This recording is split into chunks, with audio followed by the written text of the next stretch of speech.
We've had an incredibly busy day in the first day of the NHL free agent frenzy. We do have a few more signings to discuss that we haven't already covered in other videos today. Plus, we still have some trade rumors circulating around a handful of teams, including the Edmonton Oilers, Buffalo Sabres, and the Boston Bruins. The Oilers in search of a goaltender. The Bruins might be possibly trading one, plus the Sabres might be in a similar predicament. Plus, we also have the latest on Byram. Plus, we also have some other news today, including Mitch Marner being introduced to the media by the Vegas Golden Knights. Made some interesting comments along with GM Kelly McCrimmon that we're going to review. Plus, we also have some sad news in the world of hockey as well, with a longtime NHL legend passing away. We'll discuss all that and more coming up next.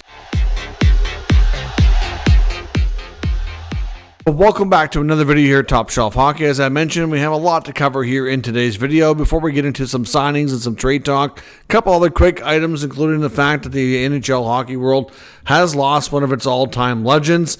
Longtime Detroit Red Wing Alex Delvecchio, unfortunately, has passed away today at the ripe age of 93. Obviously, Delvecchio has a fantastic NHL career. Obviously, I got to live a fairly long life, which was good as well. Number 10, the Shea Wars in the rafters in the Red Wings arena. Entered into the Hockey Hall of Fame in 1977. Was with the Red Wings for well over 20 years, both as a long-time player with an over 20-year career, and he also ended up on a couple of stints being a head coach and a general manager of the team as well. And then, of course, he eventually, after a few years of attempting to work in the front office and behind the bench, ended up leaving the hockey world to go work in a different sector. But a three-time Stanley Cup champion during the 1950s. Was a 12-year captain of the team. He ranks near the top of, in the top couple spots of pretty much every statistical category in the Red Wings history books. He's got over 1,500 games played, 1,281 points, won the Lady Byng Trophy a few times. Just had a remarkable career, and for him to do it all with one franchise as well was certainly quite the accomplishment. So certainly, like I said, he's a well-respected, absolute legend in the not only in the game of hockey, but especially in the city of Detroit and the Red Wings organization. And it's just a real sad thing here that we've lost him at the age of 93. So certainly, rest in peace to Alex Delvecchio, and certainly want to pass our condolences to anybody that may watch this, might be friends or family to him. Of course, another big piece of news today, which is not really directly to the NHL, but one of its longtime greats and reporters, the Bob father, Bob McKenzie, the original hockey insider, has officially entered full retirement. Now, in case if you follow along with all of the top reporters like I do, which obviously was where we source a lot of our information, he's been basically in semi-retirement for 4 or 5 years, I think it's been. He announced that quite some time ago. Did a new contract with TSN where he was basically in semi-retirement. He basically only appeared on a handful of things. He would pop up to help cover the World Juniors around Christmas time for a little bit. He would also do some draft coverage. But otherwise, kind of get out of the insider game, basically, and really wasn't around much when it came to everything else on a day-to-day basis. Did a handful of games here or there, would cover like free agent frenzy. Like he would be around for some of the key events, but for a large part of the year, wasn't around. He would surprise us occasionally with the odd scoop on the social media and break a trade that other insiders didn't have, but he was like I said, he was the original insider. Somebody who wanted to work in hockey mostly as a writer. Of course, worked for the Hockey News multiple occasions, worked for a variety of other newspapers, and then of course as things started to evolve and change in the sports world, ended up on TV with TSN, ended up doing some work as well with NBC and a few other networks. And most of today's NHL insiders, whether you're Elliot Friedman or you're Pierre LeBrun, Chris Johnson, Darren Dreger, any of these guys, they all owe a debt of gratitude here to McKenzie for, like I said, being the original NHL insider. He kind of fell into that by fluke, because his goal really was to be just a writer and reporter. But as the game evolved, and that's where things went, and just like I said, one of the best to ever do it. So I just want to congratulate Bob McKenzie on a heck of a career. Enters now full retirement at the age of 69. Of course, he did announce this on the TSN Free Agent Frenzy show. If you missed that, he announced it on social media, where he used one of his own famous lines where he says, "The trade is one for none," as he's traded himself into full retirement at the fine age, he said, of 69. Famous line that he created back when the Oilers traded Taylor Hall back in the earlier days of social media. And it was Taylor Hall has been traded for Adam Larsson. The trade is one for one. And everybody kind of went crazy, not understanding why at the time the Oilers would make such a move. So now the trade is one for none. So congratulations to Bob McKenzie. Inspired many people.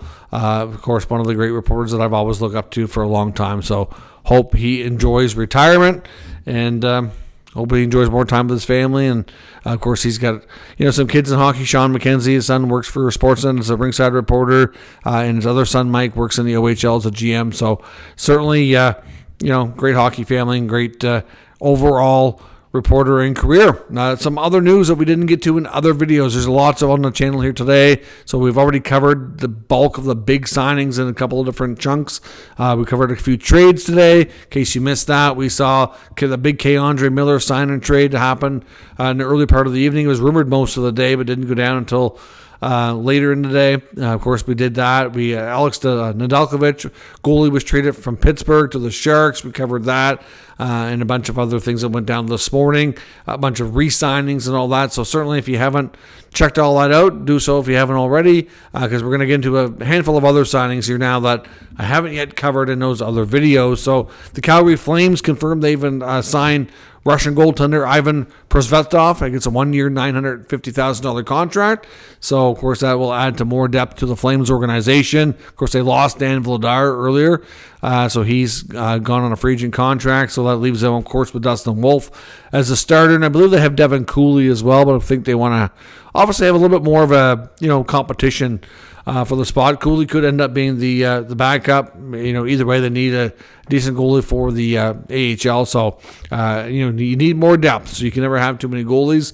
The New York Islanders also re-upped Simon Holmstrom. He gets a 2-year contract extension of $3.625 million. So that's a good deal for him. The Pittsburgh Penguins had a pair of signings here later in the day, signing Justin Brazeau, 2 years at $1.5 million, and Caleb Jones, 2 years at $900K. The New Jersey Devils also signed veteran Evgeny Dadonov as well. I believe that one it's a 1 year deal. I believe it's $1 million salary with bonuses built in. I don't know the exact value of the bonuses. Still trying to track that down. The Hurricanes have signed a couple of players, including one that they just acquired in a trade, which happened over the last couple of days here. Caden Primo, as we know, I believe that was yesterday. Seems like it's all kind of a blur here now. It's been such a busy stretch. Caden Primo, of course, was traded to the Hurricanes, and he was an RFA, so he's been signed for 1 year at league minimum. And Mike Riley, the veteran defenseman, was most recently, I believe, with the Islanders, signed a 1 year, $1.1 million deal with the Hurricanes. The Dallas Stars have brought back Colin Blackwell. He signs a 2 year deal at league minimum. The Rangers have signed veteran forward Taylor Radish, who was most recently with the Capitals, signed a 2 year deal with an average annual value of $1.5 million.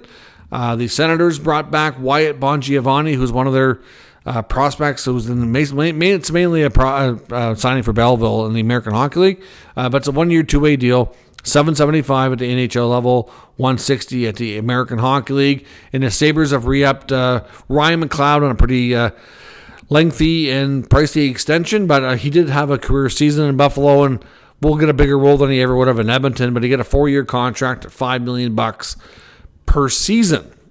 So, yeah. And then we had the Edmonton Oilers have added to their goaltending depth, because I know there's lots of talk about Oilers goaltending, signing Matt Tompkins to a 2 year deal, league minimum at the NHL level, very lucrative AHL salary.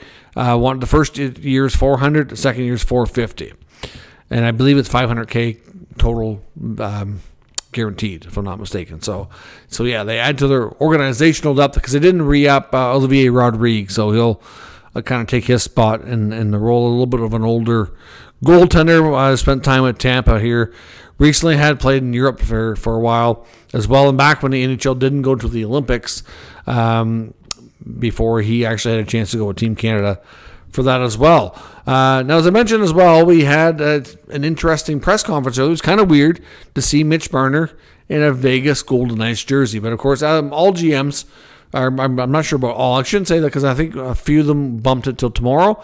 But typically, general managers, when free agency starts to slow down and they're kind of done for the day, they usually speak to the media to kind of recap what they've done and get a sense of where they might be going. Is there more moves coming? Just kind of get an idea where everything's at. So a lot of GMs spoke today. A few did bump until tomorrow morning or tomorrow afternoon. Kelly McCrimmon, GM of the Golden Knights, did speak. And then following that, they introduced Mitch Marner, of course, who was their big acquisition, which came ahead of free agency since he did a sign and trade with the Toronto Maple Leafs, getting an 8-year contract just shy of $100 million, $96 million. And so they spoke to the media. McCrimmon's comments basically kind of confirmed what a lot of the reports were, why they decided to go about this. For one, he said the reports that Marner wanted a shorter deal, 4 or 5 years, were not accurate, and that this was to get him 8 years, and then it really helped Vegas with the AAV. So clearly, he said if they would have had to do this over 7 years, then they would have, Marner's camp would have wanted the same amount of money, would have taken the AAV from $12 million up to about $13.5, which would have, had a more difficult time to work for them and may not have happened otherwise. So of course that allows them to trade Nick Waugh to the Toronto Maple Leafs to free up a little bit of space as well. So certainly, basically, it makes sense. But the other thing that McCrimmon said, which I don't know, I didn't really care for, came across to me as kind of whiny, but he says it was shameful that regarding all the rumors that were going around leading up to this, because obviously a few days before this ever happened, there was speculation that the Golden Knights might be trading William Karlsson. That one didn't go too far. I only heard that very briefly, but there was a lot of chatter about Thomas Hertl. And he said it was shameful that he had to phone Karlsson, he had to phone Hertl and tell them not to worry, that they weren't on the block for being traded. And, there's still a lot of the information that was going around about things they were considering doing just wasn't true and wasn't accurate, and shouldn't have to, call those players and kind of, settle them down and tell them not to worry about all this. I'm like, well, for one, your team has a reputation of being extremely ruthless. So why should any insider or reporter really, if they hear speculation that you're considering trading a player, why shouldn't they assume it to be true? Because you've traded everybody that everybody that you would sometimes think that wouldn't be traded, like fan favorites, players that you claim would be there for a long time. Like, look what they did to Fleury, and like, they're not opposed to trading anybody. If they think it makes the team better, or that somebody's not living up to their end of the bargain, they will trade them. They are, and I'm not saying it's wrong. I'm just saying that they are known for being extremely aggressive and ruthless. It's just how things go with Vegas. That's how they do business. And you know what? In some ways, you should almost see more teams be that way, because, they don't allow that personal attachment, connection, etc. kind of get in the way of things from a business perspective. So I just thought it was come across as being kind of whiny. I'm like, you've earned a reputation for how you do business, and really, the fact that there's some rumors you might be making trades, like, really, who cares? Like, do you really need to whine about it? No reporters in that press conference, which I believe was mainly just the local people, asked McCrimmon anything about the speculation around tampering, or if there was anything from Toronto, or if he wanted to address anything of that nature that's been out there in the media being talked about, which was a little bit disappointing. I really thought somebody should have had the guts to at least ask what his thoughts were on it, or to address it in some capacity. They did not. Marner had some interesting things to say as well. For one, we learned Marner's going to wear 93. He's not going to wear 16. Of course, he wore 93 in junior with the London Knights. Not the first time he's been a Knight per se. He seemed relaxed. It's the first time I've seen Marner look so happy and just chill. Asked about why Vegas was, the preferred landing spot here. Like, what was it about Vegas that made him want to do this? And he said basically that, winning organization, the great culture, great players to play with, and based on everything that he had seen and heard, it seemed like it would be a good fit for family off the ice as well. He said he talked to Ryan Reeves and Max Pacioretty, of course, who are, Reeves is still under contract with the Leafs. Pacioretty is not, but had recently been a Leaf and is expected to be one again, I think, from what we've heard. But he's talked to those guys who he knows from Toronto that were Golden Knights in the past, and kind of get a feel for, what the lifestyle would be like, about the living arrangements, just everything that goes with it, and thought it would be a good fit off the ice as well. Obviously talked about how thankful he was to play in his hometown in Toronto for 9 years.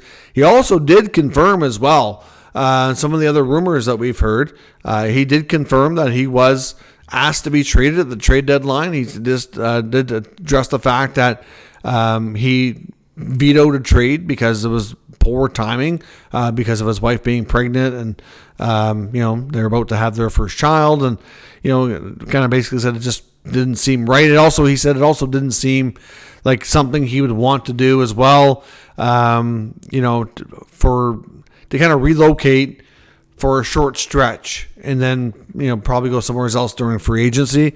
So he just kind of wanted, if he was going to change teams, he just wanted to do it once and be done.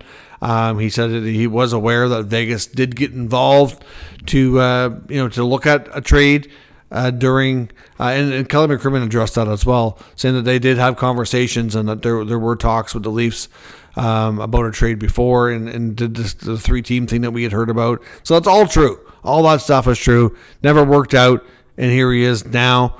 Considering how quickly they had the jerseys ready there for sale in Vegas, and all the conversations, I don't know. I can't say with any evidence in hand that there was tampering, but it sure sounds like there was a lot of conversations that took place well ahead of time. But like I said, nobody can really prove that, I don't think. And considering there was a trade and Toronto did get a return, I doubt they're going to put forth a complaint now. And I don't know. I'd be surprised if we hear the league's investigating, but we'll see. It's just weird to see Marner in a Vegas jersey, and we'll see how things work out. I mean, obviously, we know back, I think it was at the Four Nations, Mark Stone said as well that he'd love to have Mitch Marner on his team and thought he got too much grief in Toronto from the fans and whatnot. So, yeah, we'll see what happens. It's just kind of weird. Some interesting comments there from Marner and McCrimmon in Vegas. Now, on to the trade talk. Of course, we've seen lots of stuff happen. There's still lots of stuff that could remain that could happen here. The Oilers are a team to watch. Now, and for all I know, I hope nothing's breaking here while I'm recording this video. It is, of course, getting late here on July 1st, but so I don't think we're going to see anything tonight. But I know Bob Stauffer, well-connected member of the Oilers media, he had made some comments suggesting that he really thought the Oilers were going to address their goaltending, and sound like they were going to address it today. We haven't really seen that beside the Matt Tompkins signing, which is clearly not what he would have been alluding to or really what would have solved anything. I know a team that has come up, I've seen some people chatting about, which, and I've mentioned this myself. Honestly, if I'm Stan Bowman, I'm calling Kevin Adams. They signed Alex Lyon today at a free agency, so they've got Lyon. They've got Devin Levi, who I know they hope to have to be their goalie of the future. And they got Ukko-Pekka Luukkonen, who they signed an extension. And then after the extension, this next year wasn't as good. And there was some chatter that maybe they try to move on. So I do wonder, Edmonton is not going to have a choice. They can't address their goaltending stuff through free agency anymore. There's really nobody that's good left. There's a few goalies out there, but nobody that's going to move the needle. Nobody that's better than Stuart Skinner. If they're going to try to make this position better, it's going to have to be done via trade. And I do wonder if Ukko-Pekka Luukkonen could be a legit option. We've seen some other names come and go that have already been moved. So I don't know what Edmonton's going to do, but Edmonton had a mass exodus today. And, there's no more Corey Perry, no more Connor Brown. Those guys are long gone. Kapanen got to stay. We're hearing also with Edmonton that Adam Henrique's name is out there. Arvidsson did get traded. Jeff Skinner's unexpected back, so Arvidsson's gone. Skinner's going to be gone because he hasn't signed yet, and he's not going to be returning to Edmonton. At least I wouldn't think. Corey Perry left, Connor Brown left. There's going to be a lot of change within that forward group. Vander Kane, of course, was traded too. I can't forget him. So, Edmonton's looking a little thin. So Adam Henrique's name is out there, but it's mainly because, they may not even end up doing it. It's mainly because of the fact that they just need to try to find some other options. And with Henrique, I wonder if some of the names that they were pursuing in free agency that might not be there, which might cause them to maybe not pull the trigger on a Henrique trade. But there were some talks that there were some Western Conference teams that have lots of cap space that might be interested in taking Henrique back. So I'm looking at whether it be the Sharks or the Ducks or one of those teams. Hard to say exactly, but somewhere along those lines. So we'll see what Edmonton does, but they've yet to address their goaltending, which we know they're trying to do. They did have a bit of a mass exodus in the forward group, and there's still some chatter around Henrique. So we'll see how things play out there and what else they might do. In Boston as well, there's still some chatter that teams are poking around Jonas Korpisalo. Of course, like I said, with the free agent goalies kind of getting scooped up early, there's not much out there on the market now. There is a few. Like I said, there's Samsonov and Georgiev, but nobody that's had a lot of success here lately or that's even considered a really good backup. I mean, Samsonov's probably the best that's out there, but he's had his fair share of inconsistencies and struggles too. Not to say that Korpisalo's a whole lot better and comes with a bigger ticket, but there's still some poking around going on there, and there's still some chatter that there's a possibility he could get moved, but we'll see where things go on that front. Still seeing a lot of chatter about the Leafs wanting Nazem Kadri back out of Calgary. I've seen some people online which I'm trying to confirm, and I haven't been able to do it just yet. So take this with a grain of salt. But some people are saying that Friedman was on a radio hit saying that they were interested in bringing a reunion with Kadri. I haven't been able to confirm that. But I mean, I had heard about, I want to say, about when was it? It was a few days ago. There was some speculation that Toronto might be looking into Kadri, but that was not necessarily the case. That we haven't heard that Calgary is really interested in trading him, which I don't think they are. We haven't really heard that Kadri wants to trade because I think he's perfectly content to stay with the Flames. I think he's happy enough with their progress and whatnot. I mean, if he had, I guess there might be a couple opportunities he might consider if they were to present options to him.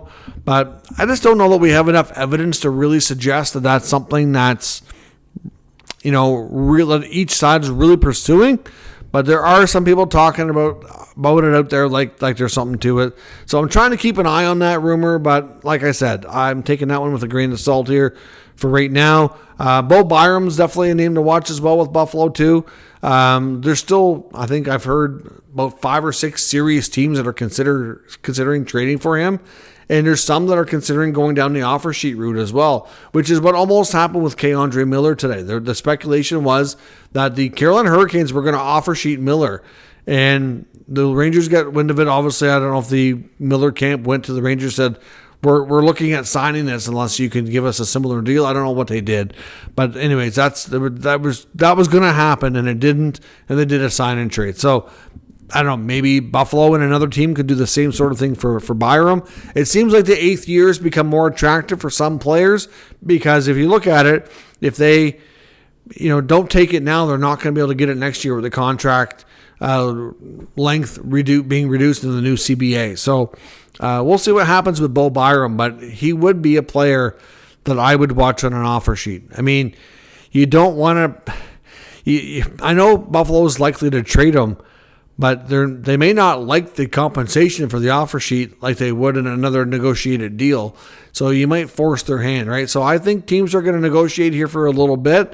And if it's not trending their way to get a deal, there is speculation out there that there are teams thinking about doing it.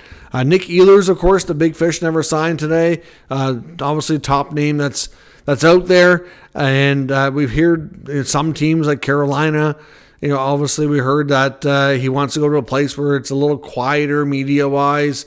So I don't expect him to consider another Canadian city, although there was a lot of speculation that teams like Toronto or Edmonton would be interested. But we've heard about Carolina, maybe Columbus, Anaheim, I mean, obviously, I know he wants to win too, so it's hard to say where he can balance that out. But no decision on either's is expected for at least until tomorrow, but it could drag on longer.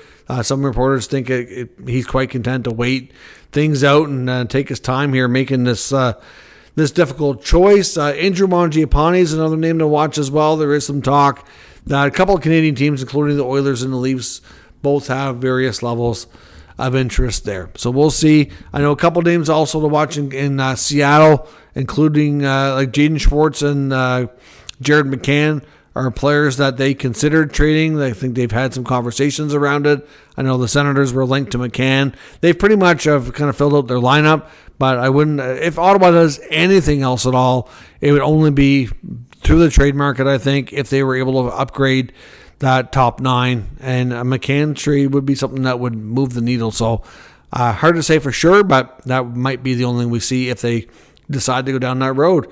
But plenty of other free agents. I'm sure we'll have lots of signings here to cover in the next few days as well. So stay tuned. We'll continue to cover the free agent frenzy as these guys make their decisions and sign contracts. And like I said, I'd still expect there to be more trades. We could see some offer sheets.